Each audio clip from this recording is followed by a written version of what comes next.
क्या पढ़ रहे हैं अभी यहाँ पर? Electric fields and charges. तो इलेक्ट्रिक फील्ड्स एंड चार्जेस में हम लोग पढ़ते क्या हैं?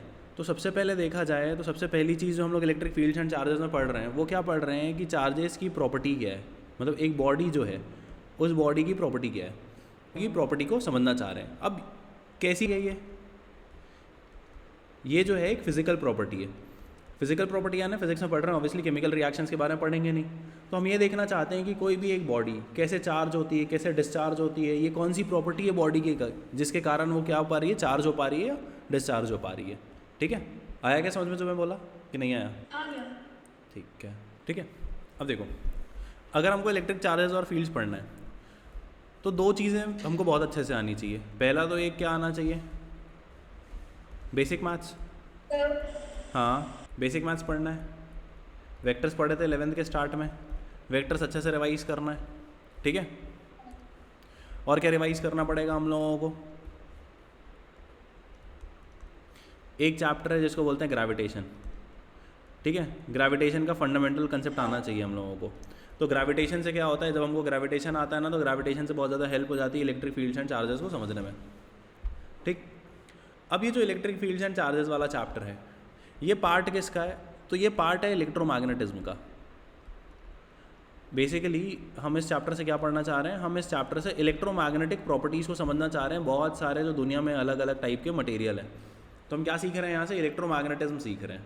ठीक है, अब ये जो इलेक्ट्रोमैग्नेटिज्म है, इलेक्ट्रोमैग्नेटिज्म में क्या क्या आता है? तो पहला तो एक पार्ट होता है इसका जिसको कहा जाता है इलेक्ट्रोस्टैटिक।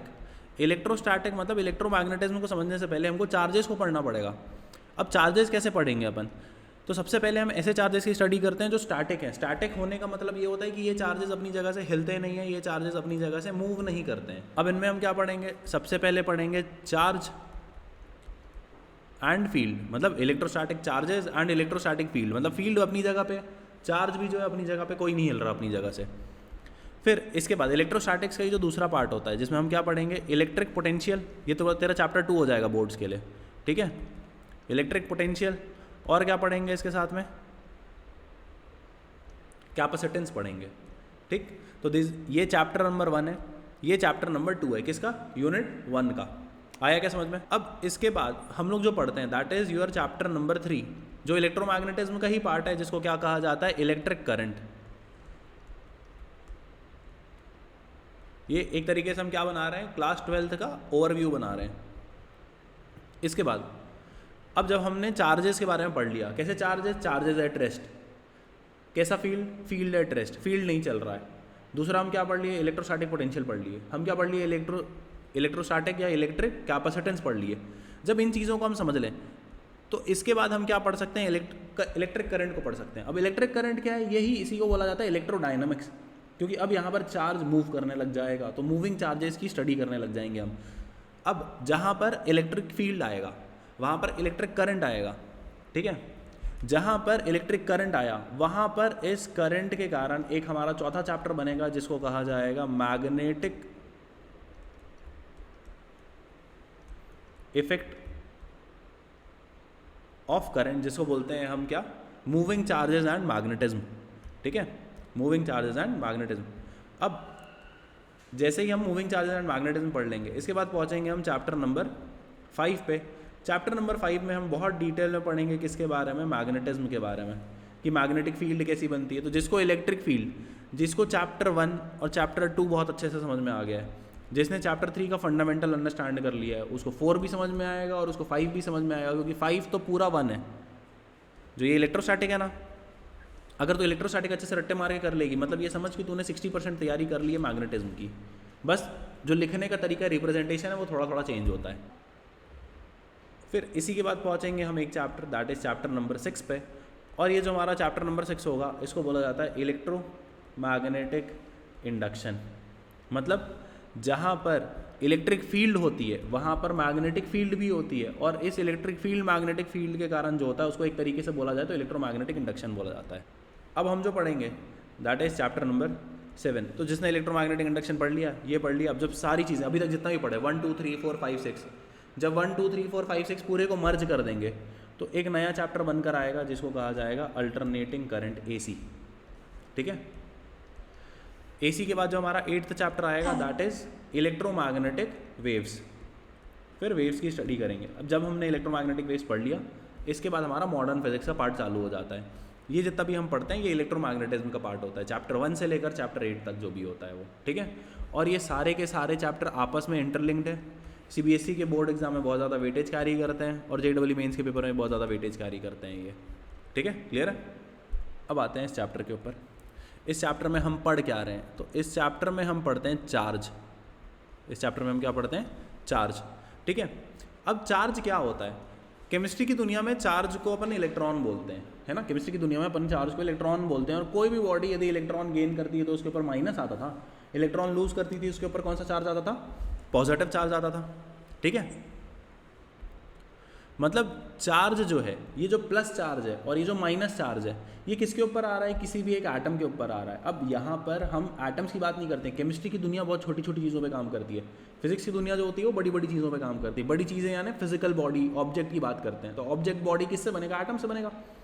तो अब यहाँ पर क्या होगा, एक बॉडी के ऊपर चार्ज आने लगेगा। तो चार्ज क्या होती है, charge is the property of a body. Charge is what, charge is a property of a body. अब बॉडी का मतलब क्या होता है, बॉडी का मतलब होता है, कायदे से देखा जाए तो क्या बोलेंगे, बॉडी इज अ ऑब्जेक्ट, ठीक है। आया क्या समझ में। तो चार्ज क्या है, चार्ज प्रॉपर्टी है, किसकी प्रॉपर्टी है, किसी भी एक ऑब्जेक्ट की प्रॉपर्टी है। अब इससे होता क्या है, होता क्या है इससे, तो देखो हमने केमिस्ट्री में केमिकल बॉन्डिंग में थोड़ा थोड़ा ये सीखा था कि अगर किसी एटम के ऊपर प्लस चार्ज रहे, किसी एटम के ऊपर माइनस चार्ज रहे, तो प्लस और माइनस वाले क्या करते हैं, आपस में एक दूसरे को अट्रैक्ट करते हैं, एक दूसरे को अपनी तरफ खींचते हैं, है ना। तो चार्ज क्या है, चार्ज किसी भी एक ऑब्जेक्ट की प्रॉपर्टी है जिसके कारण वो क्या करता है, due to which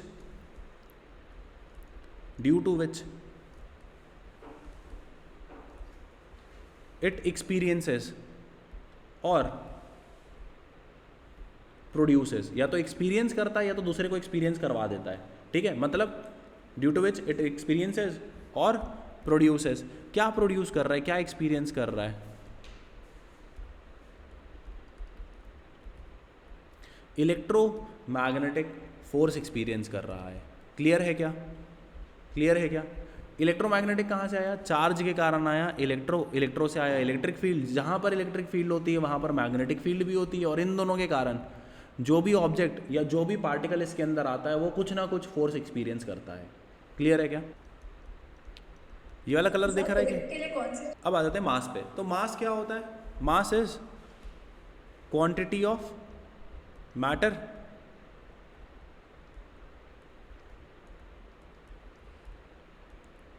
contained in a body. अंशी वाला कलर दिख रहा है कि नहीं दिख रहा है, ओके, ठीक है। तो mass is what, mass is quantity of matter contained in a body. आया क्या समझ में। अब सेम इसी तरीके से हम देखें तो इसी तरीके से एक और प्रॉपर्टी होती है, एक और चीज़ होती है जिसको कहा जाता है डेंसिटी। पढ़े हुए ये सब हम पिछले साल, है ना। डेंसिटी का मतलब क्या होता है, total mass upon total volume, ठीक है। अब हम यहाँ पर जो देख रहे हैं दैट इज मास। तो मास क्या है, mass is the property of an object, mass is also the property of an object, जिसके कारण due to which it attracts, due to which it attracts every other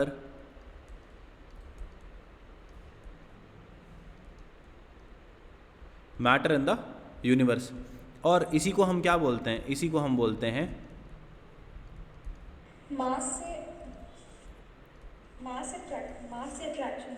हाँ yes, इसीलिए सन और अर्थ एक दूसरे को अट्रैक्ट कर रहे हैं, अर्थ और मून एक दूसरे को अट्रैक्ट कर रहे हैं बिकॉज दे हैव मासेस। और मास किसका बना है, एटम्स का बना है। तो ड्यू टू विच क्या होता है, फोर्स ऑफ अट्रैक्शन आता है, और due to their heavy masses these bodies attract each other which is known as their gravitational force. Mass तो हमारी बॉडी में भी है, तो हमारी बॉडी में भी, पर हमारी बॉडी में मास इतना नहीं कि हमको अट्रैक्शन फील हो। देख मास एक स्पेसिफिक क्वांटिटी होती है, उतना मिनिमम रिक्वायरमेंट होना चाहिए। जैसे हमारी बॉडी में भी अट्रैक्शन है, जिसकी वजह से हम ग्रेविटी से अट्रैक्टेड हैं, तभी हम ज़मीन पे चिपके हुए, वरना उड़ गए होते हवा पे। लेकिन वो इतना ज़्यादा नहीं है, क्योंकि अर्थ के सामने एक ह्यूमन बीइंग इन्फिनाइटली स्मॉल है।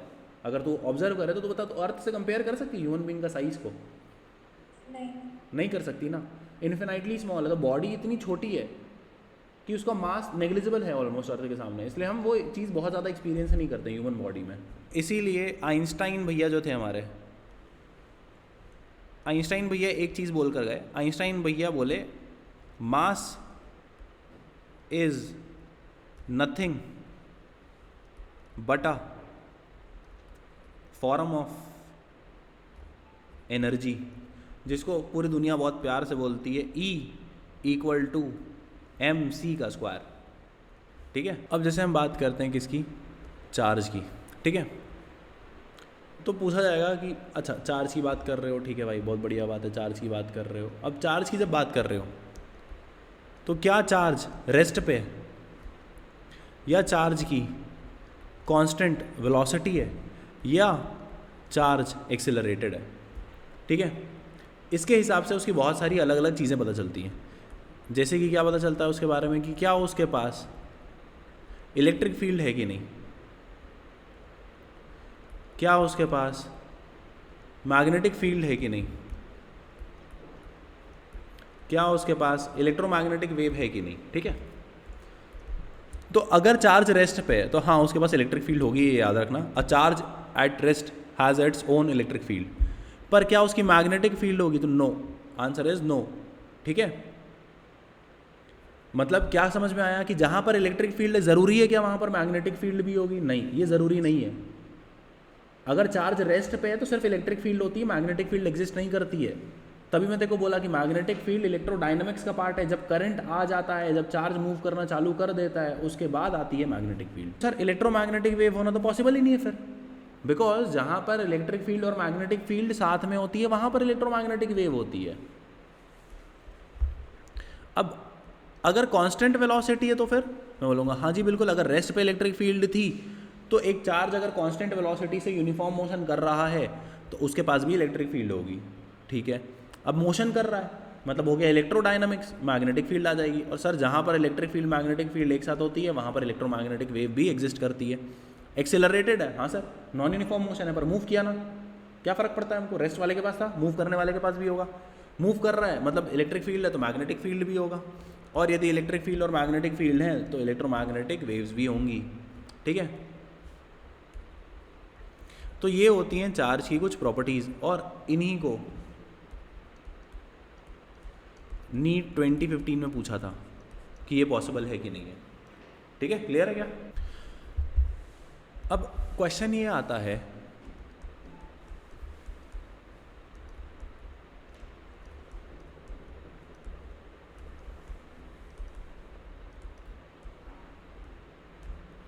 कि how does a body attain charge. अब कोई भी बॉडी चार्ज कैसे अटेन करता है? अब ये हम अपन केमिस्ट्री की दुनिया से बहुत अच्छे से सीखते हैं कि सर अगर मान लो ये हमारे पास एक न्यूक्लियस है, इस न्यूक्लियस के अंदर मान लो यदि 4 प्रोटॉन्स, अब ये जो है, अब मान लो इसके आउटर मोस्ट शेल में इलेक्ट्रॉन्स हैं ऐसे। अब ये तो पता है ना हमको केमिस्ट्री में कि एटम्स के आउटर मोस्ट शेल में इलेक्ट्रॉन होते हैं कि नहीं होते हैं? होते हैं। अब let us say some electrons are removed from this body. अब यदि कुछ इलेक्ट्रॉन्स हटा देंगे तो क्या होगा? सिर्फ ये अंदर वाले चार्ज बचेंगे, बाहर वाले तो निकल कर चले गए। मतलब यहां पर क्या हो गया?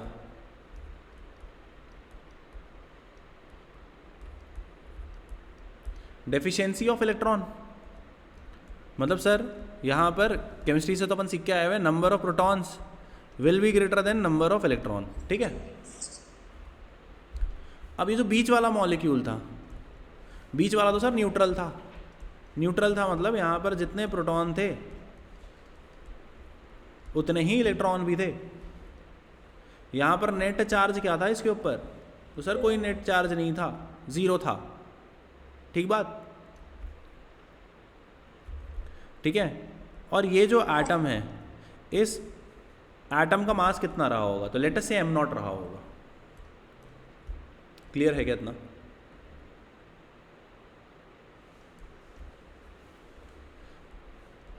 अब मान लो इस एटम को if some electrons are given, let us say if some electrons are given,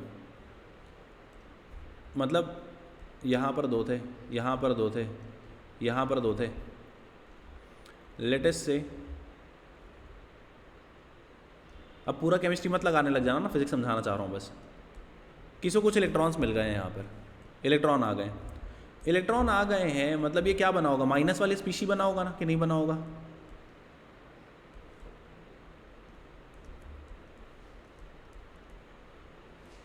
electrons in excess, number of electrons are in excess. आया क्या समझ में?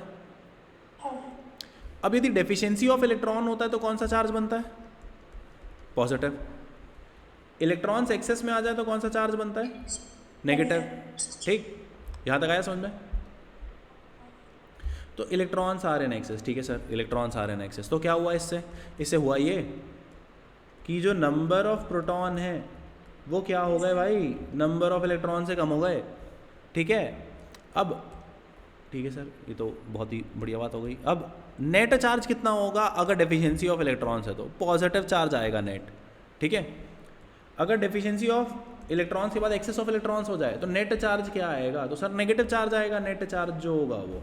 क्लियर है क्या? अब लेटेस्ट से कि इसका जो मास था वो m2 था, इसका जो मास था वो m1 था, सबसे ज़्यादा मास किसका होगा? केमिस्ट्री में अपन ये चीज़ इग्नोर कर देते हैं पर फिजिक्स में इग्नोर नहीं की जाती है। प्रोटॉन का मास ज़्यादा होता है, पर वो तो केमिस्ट्री की दुनिया है ना।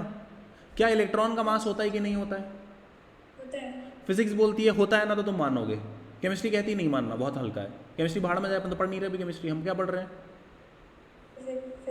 फिजिक्स पढ़ रहे हैं अपन, फिजिक्स के हिसाब से चलेंगे। फिजिक्स कहता है क्या इलेक्ट्रॉन का मास है, भले थोड़ा ही है, हम कहेंगे हाँ जी है। अगर मास है, अगर मास है तो जिससे इलेक्ट्रॉन निकाल लिया गया क्या उसका मास कम हो जाएगा? हाँ। तो m2 का मास कम आएगा एक्चुअल इलेक्ट्रॉन से, और जिसको इलेक्ट्रॉन दे दिया गया उसका मास ज़्यादा आएगा न्यूट्रल एटम से। क्या ये बात क्लियर है? मतलब हमने यहाँ से ये सीखा कि मास इंक्रीज हो जाता है इलेक्ट्रॉन देने पे और मास डिक्रीज हो जाता है इलेक्ट्रॉन लेने पे। क्लियर है क्या? मतलब अगर तेरे से इलेक्ट्रॉन निकाल लिया जाए तो तेरा मास कम हो जाएगा, तेरे को इलेक्ट्रॉन दे दिया जाए तो तेरा मास ज़्यादा हो जाएगा। किसके कंपैरिजन में? पहले जब तेरे पास इलेक्ट्रॉन ना दिया गया था ना लिया गया था, उसी कंपैरिजन में, न्यूट्रल बॉडी के कंपैरिजन में। क्लियर है क्या इतना? तो चार्ज के बारे में हमने क्या पढ़ा? व्हाट इज चार्ज अंशी? What is charge? क्वेश्चन पूछा जाता है। तो चार्ज इज, हाँ, by virtue of which it applies और experiences, प्रोड्यूस करेगा या एक्सपीरियंस करेगा? तो प्रोड्यूस करेगा तो अप्लाई ही करेगा, है ना? अप्लाइज और एक्सपीरियंसेस व्हाट? ये डेफिनेशन है, याद रखना, लिखना पड़ेगा।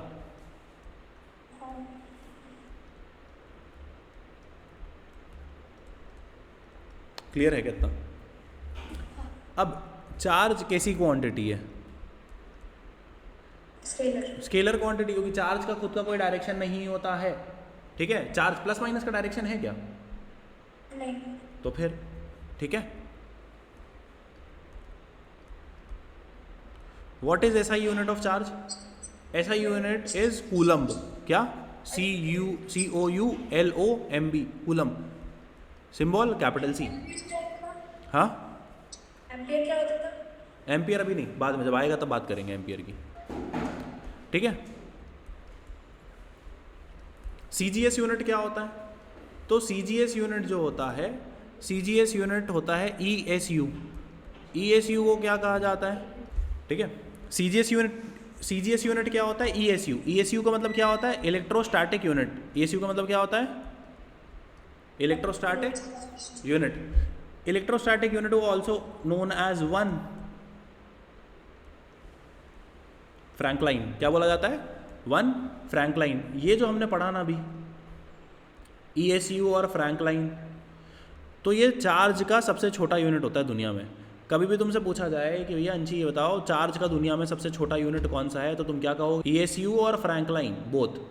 सो this is the smallest unit of charge. Clear है क्या?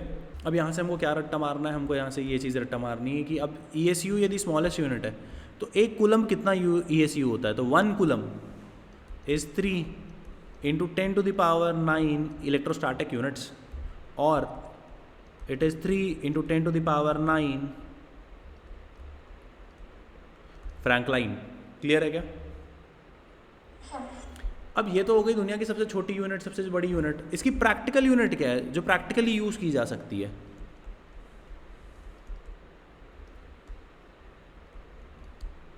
तो no, EMU,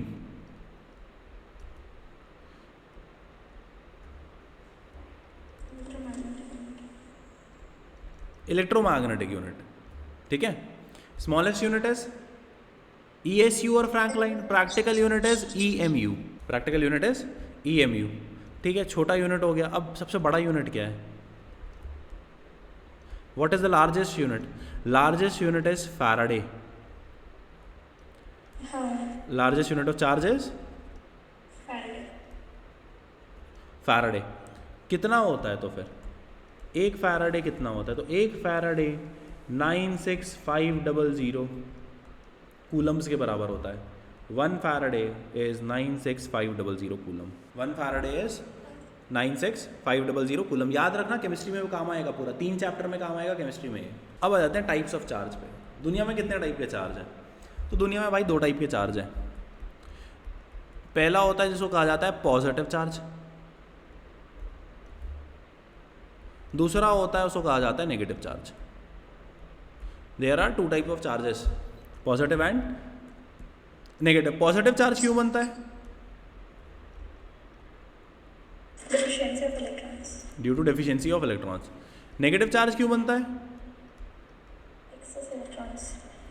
due to excess of electrons. ठीक है, हाँ। तो then what is a neutral body? तो neutral body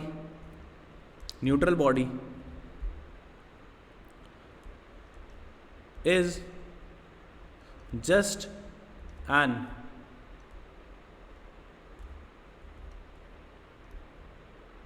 uncharged body.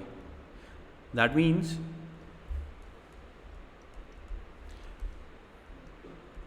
number of proton is equals to number of electrons.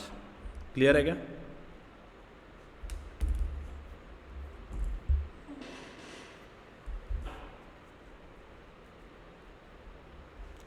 आगे समझ में यहाँ पे?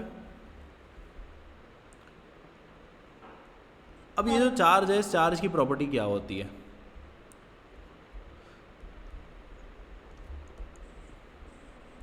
तो same charge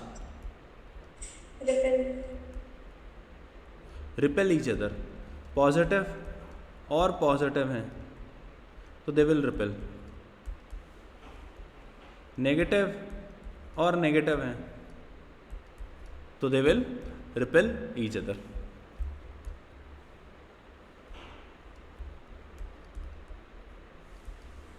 Unlike charges attract each other. तो अपोजिट चार्जेस और unlike charges attract each other. तो पॉजिटिव चार्ज होगा, नेगेटिव चार्ज होगा, तो they will attract each other. पर क्या हमेशा? हाँ जी, हमेशा। That is must attract each other. आया क्या समझ में? अब मान लो हमारे पास एक चार्ज्ड है बॉडी है,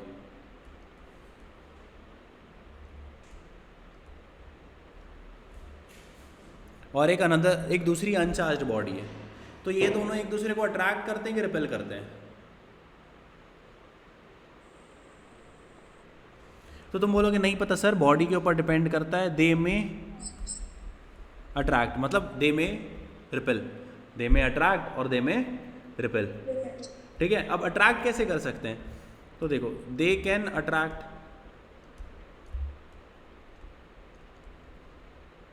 due to gravity, due to gravity Gravity.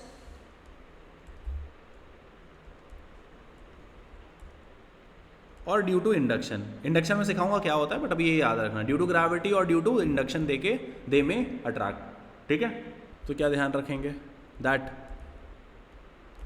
Charge always exists with mass. अब इसका मतलब क्या हो गया, charge always exists with mass. तो भैया charge always exists with mass का मतलब ये होता है कि अगर मेरे पास कोई बॉडी है तो बॉडी का मास होगा। जरूरी है कि उस बॉडी पे चार्ज होना, नहीं न्यूट्रल बॉडी भी तो हो सकती है। और अगर कोई बॉडी के ऊपर चार्ज आ जाए प्लस या माइनस, तो भैया बॉडी का क्या होगा, मास भी होगा। दैट मीन्स चार्ज आएगा तो हमेशा मास के साथ आएगा, but mass always comes with charge, no, mass always does not come with charge, it may come with charge. आया क्या समझ में, हाँ क्लियर है? हाँ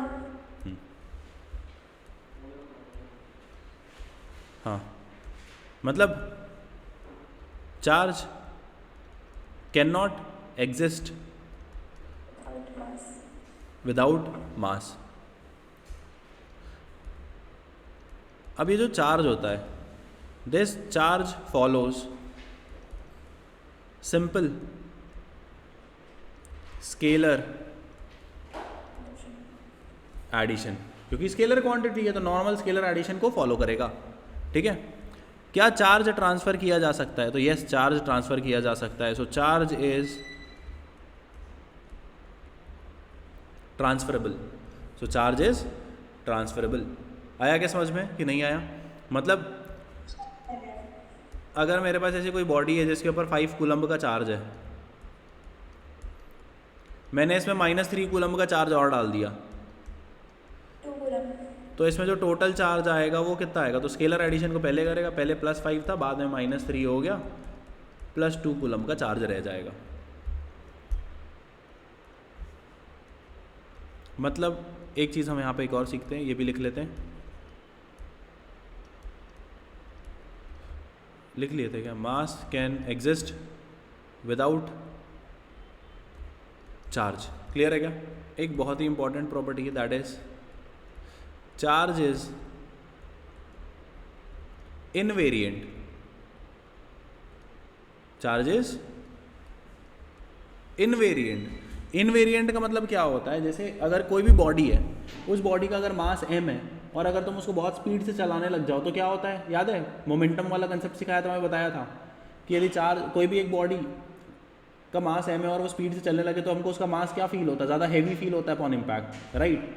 मतलब मास चेंज हो जाता है ड्यू टू मोशन। याद है कि नहीं याद है? पर चार्ज थोड़ी ना चेंज होगा, गाड़ी कितने स्पीड से चल रही है, बॉडी की स्पीड से चार्ज कोई फर्क नहीं पड़ता। एक +1 होगा, +2 होगा, +3 होगा, +4 होगा, +5 होगा, जो भी चार्ज होगा उसके ऊपर में, उसको क्या फ़र्क पड़ता है स्पीड से? थोड़ी ना +4 हो जाएगा +5 से, या +4 से +5 हो जाएगा, ज़्यादा स्पीड से चलेगा। हो सकता है क्या? अगर बॉडी मूव कर रही है, जैसे कोई गाड़ी है मूव कर रही है तो उसमें चार्ज बढ़ता है ना, चार्ज बनता है फ्रिक्शनल फोर्स के कारण। चार्ज नहीं बनता पागल, हीट बनता है। एक मिनट, हम लोग को फ्रिक्शनल चार्ज पढ़ा है, वो फ्रिक्शन फोर्स के कारण बनता है। अरे देख, चार्ज बन गया, बॉडी चार्ज हो गई, हाँ अब तो उस बॉडी को कितने भी स्पीड से चला दो उसका चार्ज थोड़ी ना बदल देगी स्पीड से चलाने से। ये करने से चार्जिंग आता है, ये फ्रिक्शन है। इसको रगड़ी की तरह हाथ गर्म हो रहा है ना, क्यों गर्म हो रहा है? क्योंकि चार्जिंग हो रहा है। आया समझ में? Charge on a body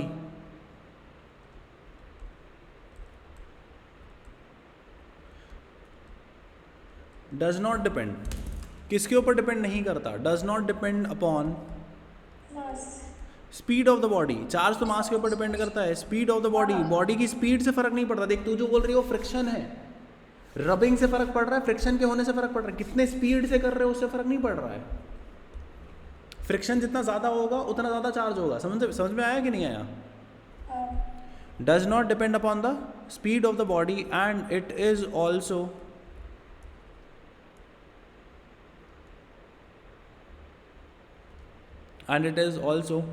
independent of the frame of reference किसके ऊपर डिपेंड नहीं करता, फ्रेम ऑफ रेफरेंस के ऊपर डिपेंड नहीं करता। आया क्या समझ में? हाँ। मतलब अगर मान लो मेरे पास यहाँ पर कोई एक चार्ज क्यू नॉट है, इस क्यू नॉट पे कितना चार्ज है, +2 कूलम का चार्ज है। अब भाई ये कितनी भी स्पीड से चल ले, वो चार्ज +2 कूलम का +2 कूलम ही रहेगा ना, अनलेस वहाँ पे फ्रिक्शन आए या कुछ और हो। हाँ, अगर स्पीड बढ़ता है तो फ्रिक्शन भी बढ़ता है। ना, बढ़ता है क्या? तू बता, एनएलएम पढ़ी है ना कि नहीं पढ़ी है? स्पीड से फ़र्क पड़ता था क्या एनएलएम में कुछ भी? नहीं। तो फिर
बता क्या होगा सी। इसका? सी होगा ना,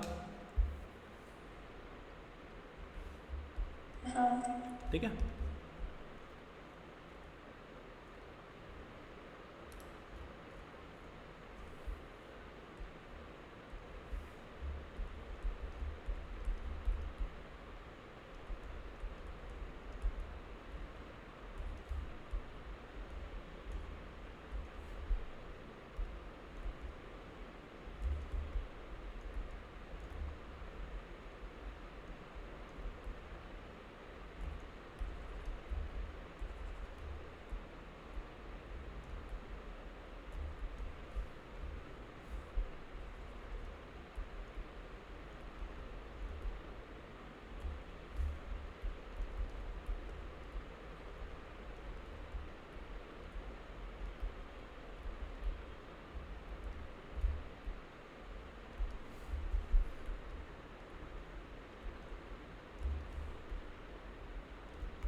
आगे ना तक समझ में क्लियर है?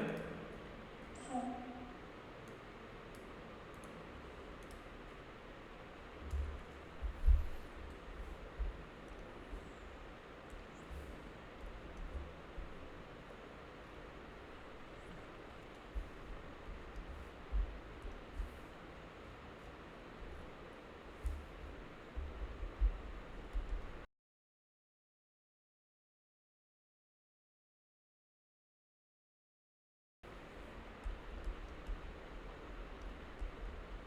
लार्जेस्ट यूनिट ईएमयू था ना?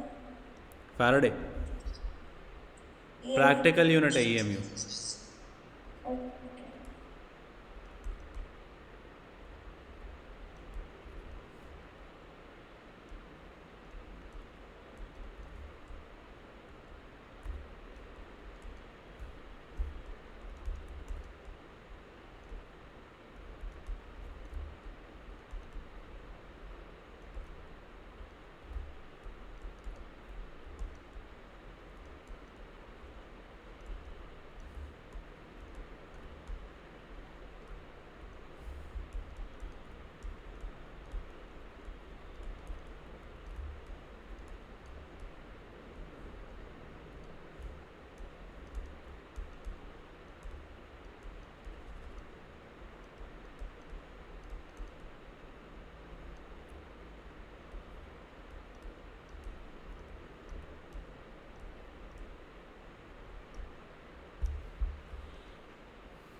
ए या बी होगा, सॉरी बी या सी होगा।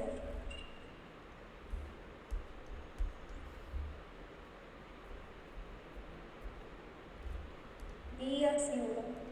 ए और बी, ए और बी में से कौन सा होगा? इंडक्शन से थोड़ी ना पता चलता है। नहीं।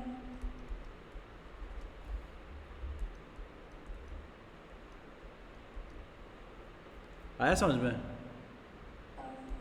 सिर्फ बी, अट्रैक्शन भी डिफाइन नहीं करता है चार्ज होगा कि नहीं होगा। ग्रेविटी के कारण अट्रैक्शन हो सकता है बट ग्रेविटी के कारण रिपल्शन कभी नहीं होता। इसलिए अगर तुमको चेक करना है कि चार्ज है कि नहीं तो तुम एक ही चीज़ कर सकते हो, दैट इज रिपल्शन। आया समझ में? क्योंकि एक चीज़ अगर मैं तुमसे पूछूं तो तुम मुझे बता दे, पॉजिटिव पॉजिटिव रहेंगे रिपेल करेंगे, पॉजिटिव नेगेटिव रहेंगे अट्रैक्ट करेंगे, पर मस्ट है ना?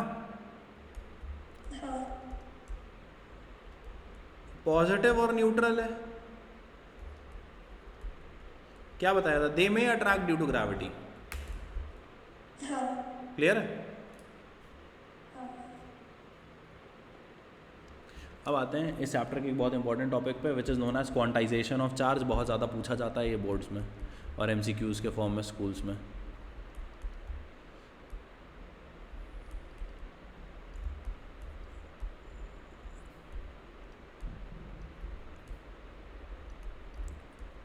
तो ये क्या होता है क्वांटाइजेशन ऑफ चार्ज? देखो चार्ज आ रहा है बोल रहे हो, हाँ सर आ रहा है, चार्ज आ रहा है, ठीक है। तो फिर क्या करेंगे?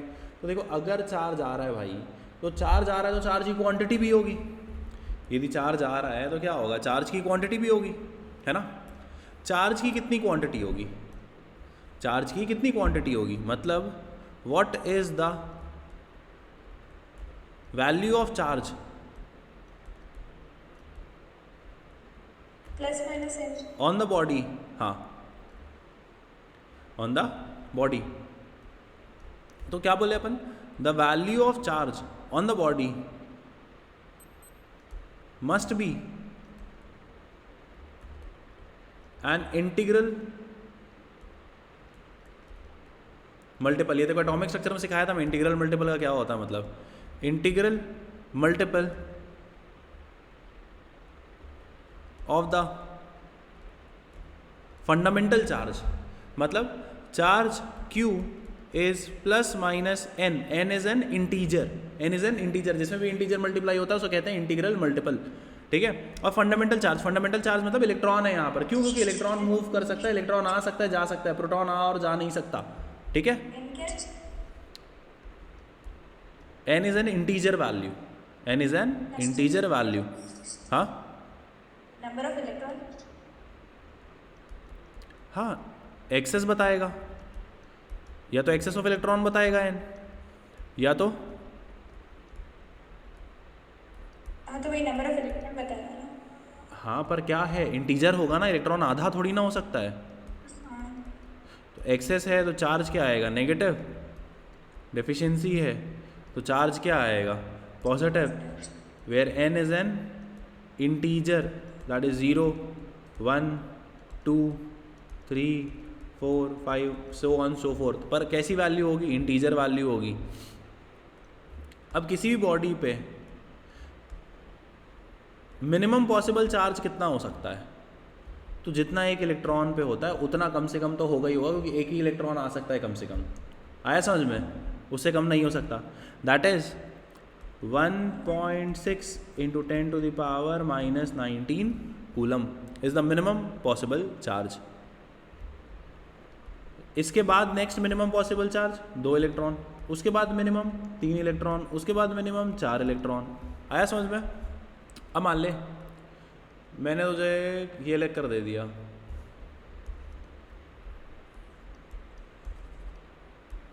Q is equals to 4.8 into 10 to the power minus 18 coulomb.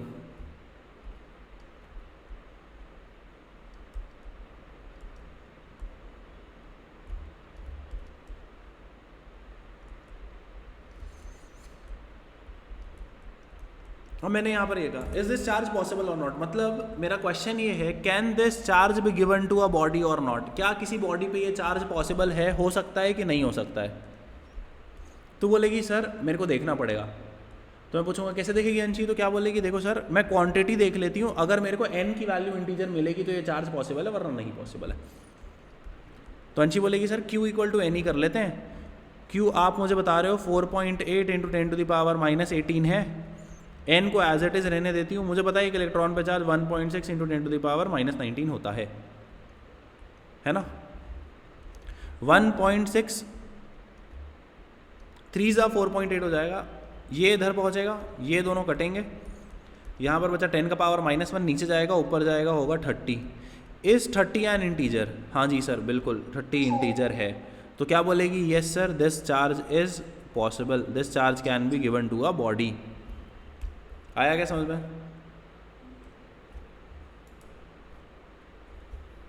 Capital Q होता है, स्मॉल क्यू होता है? कुछ भी ले ले, कोई फ़र्क नहीं पड़ता, जनरली स्मॉल क्यू ले जाता है क्योंकि चार्ज छोटा होता है ना, इसलिए। हाँ।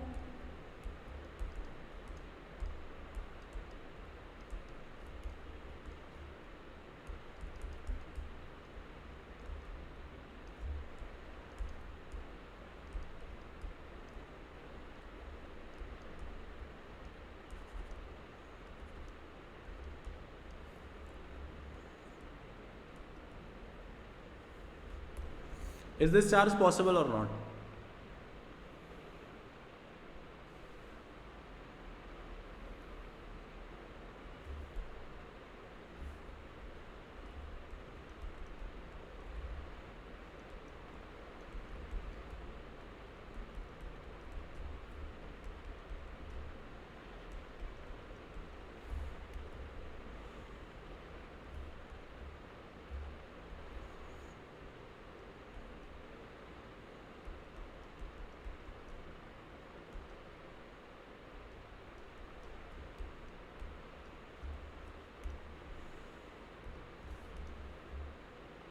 टेन टू द पावर -19 होगा।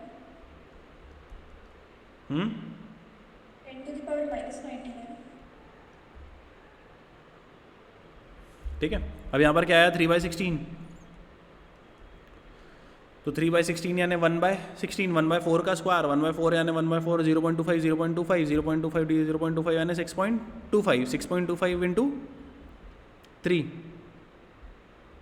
तो 6.25 इंटू 3 कितना होगा, 3/16 इंटू 10 का पावर 19। ठीक है, तो क्या मैं इसको यहाँ पर ये लिख सकता हूँ 3/4 इंटू 4 इंटू 100 इंटू 100 इंटू 10 का पावर 15 लिख सकता हूँ। हाँ। 4 से कटेगा 25 ज़ा होगा, 4 से कटेगा 25 ज़ा होगा, आ जाएगा ना।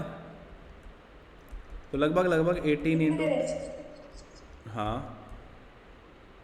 लेकिन अगर ऐसे सॉल्व कर रहे थे तो पॉइंट में आना है। तो पॉइंट में आ रहा है तो ऊपर जाके तो हटेगा ही ना। तूने बोला 6.25 है, इंटू 3 करोगे 18.75 इंटू 10 का पावर 19 हो जाएगा, कटेगा ना। हाँ होगी। 1875 इंटू 10 का पावर 17 इंटीजर है कि नहीं है? क्लियर है? हाँ।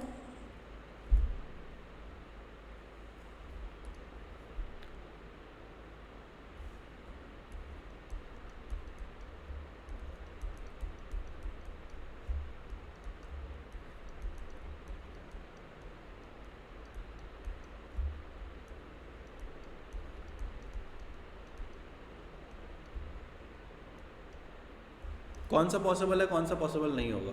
ये सारे पॉसिबल है। दिस इज पॉसिबल, ठीक है। हाँ। नहीं है कि है? कैलकुलेट करी थी। करी?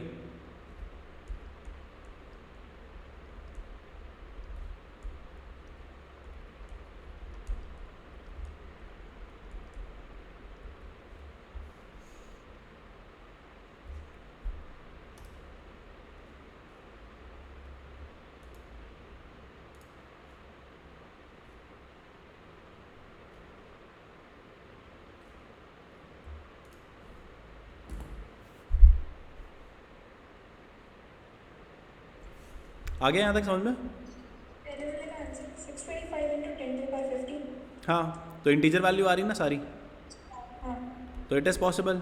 सेकेंड वाला भी देख 0.337 है, इधर आएगा डेसिमल कटेगा 337 बचेगा, पॉसिबल। पर क्या 0.1 इलेक्ट्रॉन हो सकता है? अरे इलेक्ट्रॉन होगा तो ये तो पूरा एक होगा, नहीं तो नहीं होगा, 0.1 थोड़ी ना होगा। या दूसरा लॉजिक लगाएं तो sir Q equal to N into e होता है, यहाँ पे आपने N ही 0.1 दे दिया, which is not possible. Clear है?